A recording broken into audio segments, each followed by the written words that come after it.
ఒక అడవిలో షేరు అనే ఒక సింహం ఉండేది. తన వేటను పట్టుకోడానికి ఒక నక్కని తన సేవకురాలుగా చేసుకుంది సింహం. నక్క ఒక్కొక్క జంతువుని గమనించేది.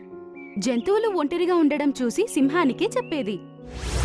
అప్పుడు సింహం సరైన సమయం చూసి జంతువుల్ని వేటాడుతూ ఉండేది. అందులో కొంచెం మాంసాన్ని మిగిలించి నక్కకిచ్చేది.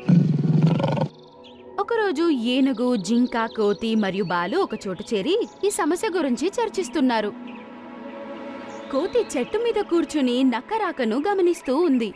ఎప్పుడైతే ఈ నక్క సింహంతో చేరిందో మనం బ్రతకడం కష్టమైపోయింది.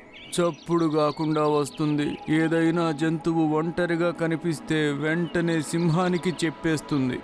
ఒకవేళ ఇలాగే కొనసాగితే అడవిలోని జంతువులన్నీ ఒక్కొక్కటిగా సింహం బారిన పడి చనిపోతాయి. మనం ఏదైనా ఒకలాంటి ఉపాయం చెయ్యాలి. దాంతో మనం ఈ రెండు జంతువుల భరతం పట్టాలి. నాకు ఏ ఆలోచన రావడం లేదు.